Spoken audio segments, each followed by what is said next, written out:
Tonight on the Daily Debrief, R&B artist R. Kelly asks a judge if he can leave the country, citing his inability to earn a living here. Plus, verdicts in 3 major cases. My actions are cowardly, callous, and cruel. The man convicted of playing a role in the burning of a beauty queen's body begs for forgiveness at sentencing. And I just want to go home and see my kids.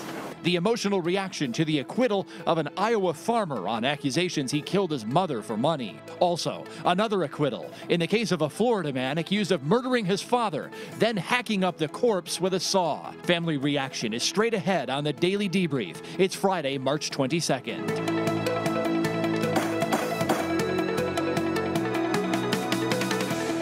Good evening, everybody. Welcome to the Debrief. Attorney Brian Buckbeyer, along with me, Lisa Wells, will be joining me in a moment. R&B singer R. Kelly's request to travel overseas for concert appearances was delayed by his own defense attorney today. Stephen Greenberg, appeared alongside his client in a Chicago courtroom to address the singer's request to travel to Dubai next month. Greenberg, however, asked the judge to hold off on a decision until the defense team can give the court more material.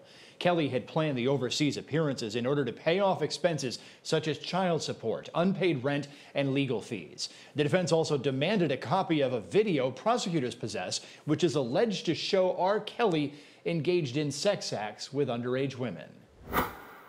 Because of the nature of the video and the statutes dealing with child pornography, there would have to be some type of protective order or something that makes sure that that particular video is protected and not viewed where it shouldn't be. Right, absolutely, and I suggest that the state prepares a proposed protective order, or I'll be happy to prepare a proposed protective order, but obviously we're going to have to get a copy. Absolutely.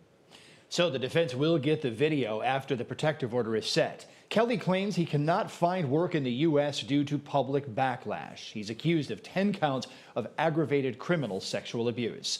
It was a wild day of verdicts yesterday afternoon and evening here on Law&Crime. Let's get you caught up on all of them. First, a guilty verdict in the case of a Georgia man accused of helping burn the body of a beauty queen in his family's pecan orchard. A jury also found Bo Dukes guilty as charged for concealing the death of teacher and pageant competitor Tara Grinstead. Dukes was further convicted of lying to authorities and hindering apprehension. He faces other charges in another county. A co-defendant is charged with Grinstead's actual murder. Here's the verdict this time. We, the jury, find the defendant, count 1, making a false statement, guilty. Count 2, making a false statement, guilty. Count 3, hindering apprehension or punishment of a criminal, guilty. Count 4, concealing death of another, guilty. This 21st day of March 2019. That was last night, and this morning the judge wasted no time in holding a sentencing hearing. The defendant's mother asked for rehabilitation, not punishment, in this brief statement. Your Honor, it is obvious that my son has problems, and I ask that consideration be given today, that along with incarceration, that some form of rehabilitation will also be discussed. Thank you. Victim Tara Grinstead's stepmother asked for the maximum. He underestimated how much she meant to so many people, and he underestimated her family and her friends and the fact that we would never give up. Tara was a wonderful person. She was a great teacher. She always tried to help her students reach their full potential. She was a hard worker and still a student herself. She had accomplished so much in her young life, but she still had dreams and goals that she was working towards. Now, all we can do is hold her dreams in our hearts, because we will never see her fulfill them. His selfish, evil acts have hurt so many people and changed our lives forever. But our words here today, and even what the court of public opinion thinks of him, should not really be what matters most to him. What should matter the very most is what God sees when he looks into his heart. Tara's dad and I respectfully ask that this court give him the maximum sentence. Bo Dukes himself spoke at sentencing and begged for forgiveness from Tara Grinstead's family. To the Tara Grinstead family, I'm truly sorry. Your long suffering has been unimaginable. My actions were cowardly, callous, and cruel. I was more interested in self-pity and self-preservation than doing the right thing for Tara and for you. I pray for your forgiveness. I apologize to those who were cast under a cloud of suspicion for so long. Reputations with their friends and family destroyed. I can never undo that damage, and I sincerely apologize. To the local communities, I'm sorry for the years of uncertainty, of suspicion, and mistrust placed even on the law enforcement community by my actions. I apologize to my own family, to my mother, to Brooke Sheridan, and to her family. My actions and failures I'm responsible for alone. I failed Tara Grinstead. I failed her family. I failed the local community. And I hope these proceedings have given some closure to the many people hurt by my actions. And I want each of you to know that I am truly remorseful. Thank you. The final sentence was the maximum on each count, and each count must be served back to back for a total of 25 years. Outside the courthouse, Tara Grinstead's sister reacted to the verdict and the sentence by saying Dukes deserves to be wearing that prison orange suit. She also said Dukes' words seeking forgiveness meant nothing.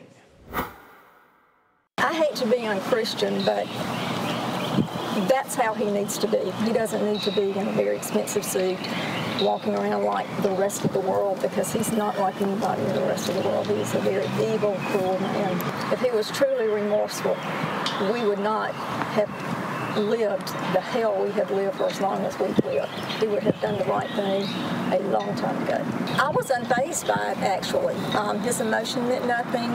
The words that came out of his mouth meant nothing. He's been in self-preservation mode for so long that I was just unfazed by it, totally.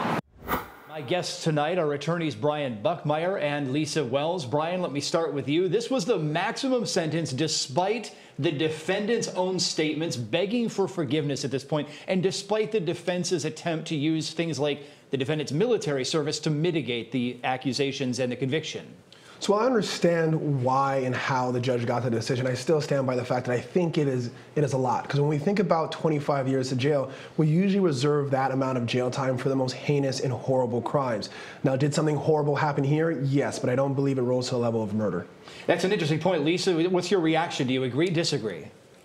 It is a harsh sentence, but I think the reason is when you look at how many years he's been free and all of the things he's been able to do, and what did he do during all of these years? Did he live a good life? Has he been an upstanding citizen? Well, actually, he has a new conviction. He has a conviction. He's got new charges. And in addition to that, he put everybody through hell by going through this trial. And sadly, that usually is not rewarded in the sentencing phase. Yeah, I mean, the body language shift here from the defendant is pretty shocking, because in these pictures we're looking at from earlier in the proceeding, he looked awfully confident rather. He was awfully remorseful today. Brian, I'll ask you this one. A lot of times we criticize the state for saying too much before the trial. The state really did try this case in court. We learned a lot of facts in the trial. This was not information, all of it at least, that was floating around before today.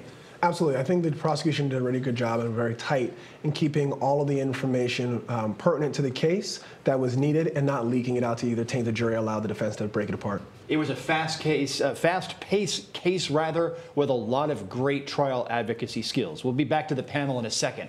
The second case we've been following resulted in a not guilty verdict for an Iowa farmer accused of murdering his mother over money. Prosecutors tried to convince a jury that Jason Carter killed Shirley Carter using his father's own gun and then staged the scene to look like a robbery. The defense said during openings that Jason Carter loved his mother and that there was no family tension.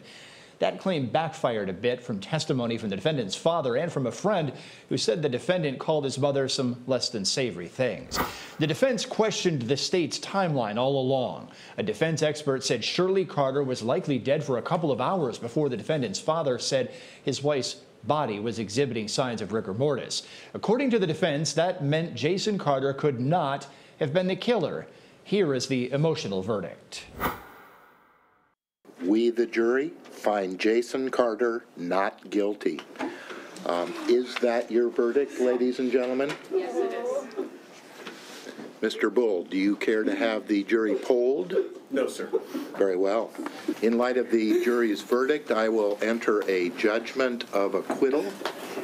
Any bond previously posted by the defendant will be released and exonerated. Immediately after the verdict, the emotional scene continued with these words from the defendant just minutes after his acquittal. I just want to go home and see my kids. It's been a long drive coming. I've had to endure so much. Now you can even come close to knowing.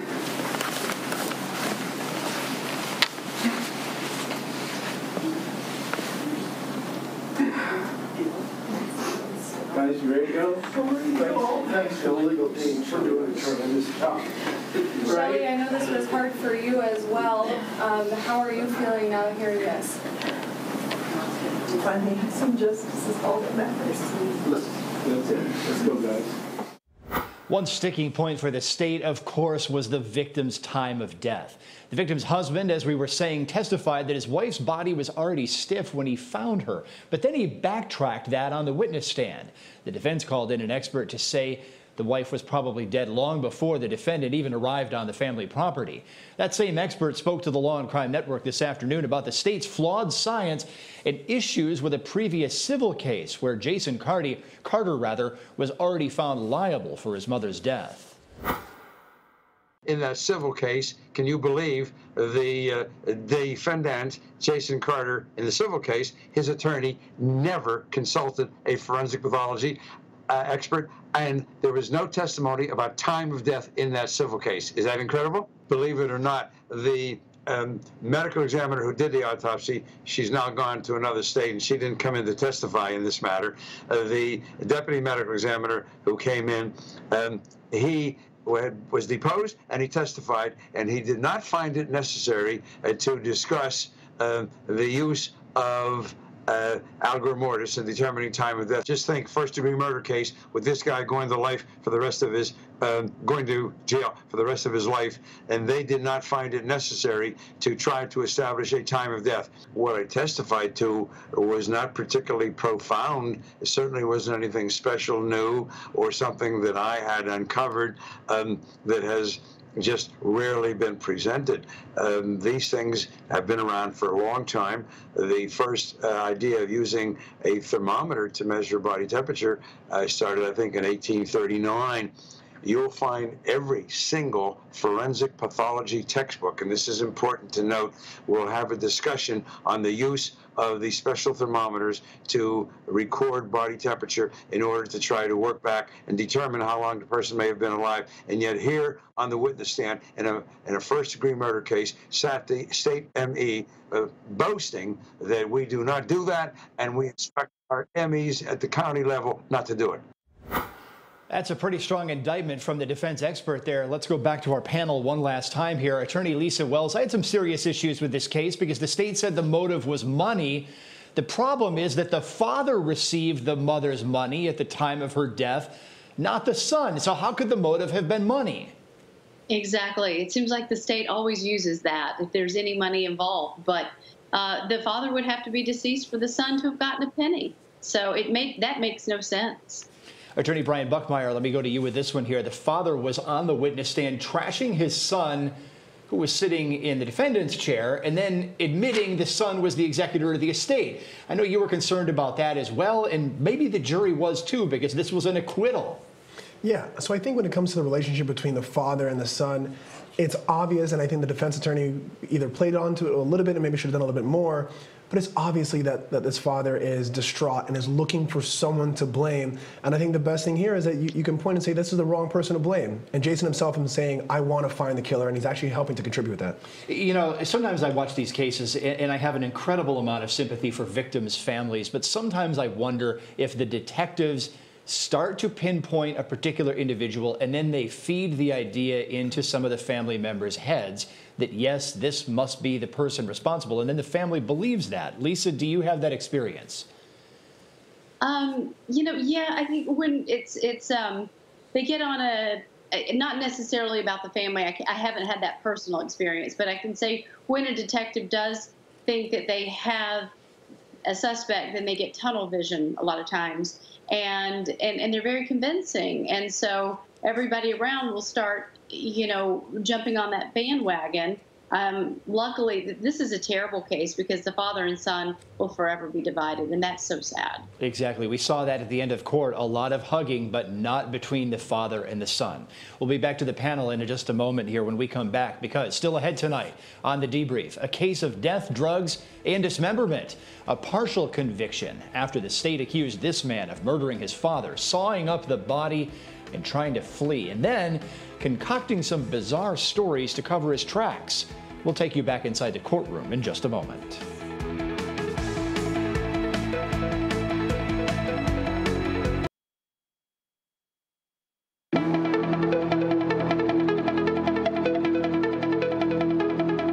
Patriots owner Robert Kraft is scheduled to appear in court next week on charges that he solicited a prostitute. Kraft's arraignment is scheduled for March 28th. He has said he will not accept a plea deal and intends to plead not guilty. Authorities claim they have video of the incident.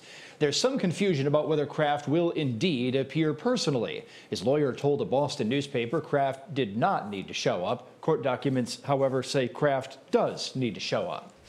It was an acquittal late yesterday on the top charge for Florida prosecutors who were trying to convince a jury that a man murdered his father, cut up the body, and buried some of it on a golf course. Prosecutors claimed that James Scandarito Jr. took his father's money, had 2 passports, and lined up a private plane in hopes of fleeing the country after committing murder. Proof of murder, though? Apparently not. Scandarito took the stand and successfully claimed that his father died after taking drugs, that he cut up the body to prevent the police from finding their stash or their illicit drug business. Here is the verdict. We, the jury, find as follows. As to count 1, we find the defendant not guilty. As to count 2, we find the defendant guilty of abuse of a dead human body as charged in the indictment. So say we all, this 21st day of March 2019 in West Palm Beach, County, Florida, signed jury foreperson. Several members of the family were in court for the verdict, and they are not happy. Here is their statement late last night to the Daily Debrief. The defendant in this case, who we do not even consider a member of this family, was acquitted of a murder charge today. All he had to do to be acquitted of a murder charge was hide the body parts of his own father. The family is not okay with this. This is the second family member we have lost to homicide. The defense made a joke of this case. We attended every court date on behalf of Skip, not the defendant. Justice has not been served. James Scandarito Jr. claimed his father, Skip, was out having sex when he was initially questioned about Skip's disappearance. Then he admitted to carving up the body on the witness stand. Have you decided in your mind what you're going to have to do? I have. And what was that?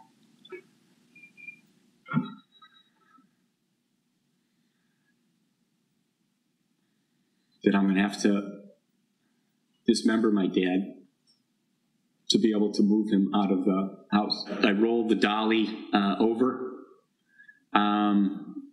when I am doing the dismembering of the extremities. There's a space in front of the, of course you've seen it all many times, in front of the refrigerator.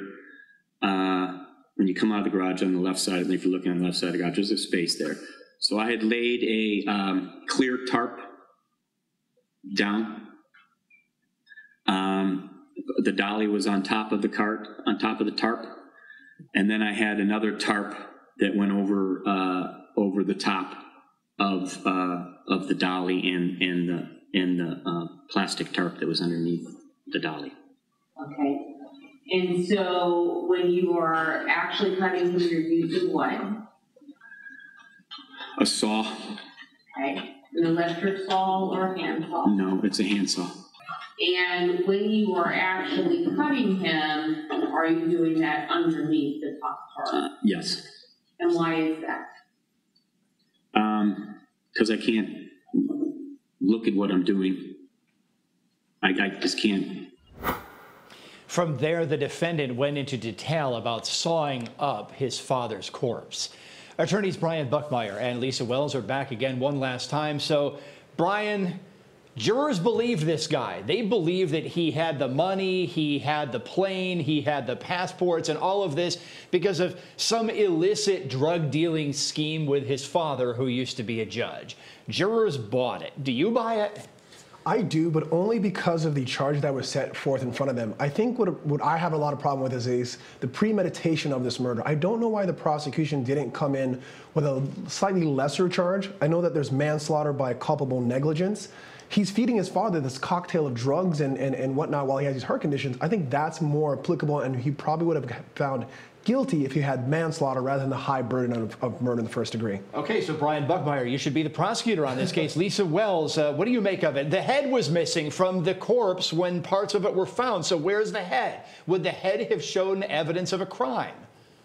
Well, you know, I mean, the body shows evidence of a crime just as much. So not really, but you know, sometimes the state overcharges and they do get greedy, and sometimes it backfires. And so to Brian's point, they may have gotten greedy about this and may have overcharged. However, if I had been the prosecutor, I would have argued very strongly, and I haven't seen all of the arguments, that wouldn't it have been much easier to conceal a illicit drug dealing business than a dead body? It seems it would be easier to not to hide your drug business rather than cut up someone's body. Yeah, I mean, there are a lot of unanswered questions. Lisa Wells, Brian Buckmeyer, great to have you on the debrief tonight. Also want to mention very quickly that Robert Mueller has indeed issued his report to the Attorney General. We'll be following it on lawandcrime.com. Have a good weekend. We'll see you back here on the network with live coverage on Monday morning.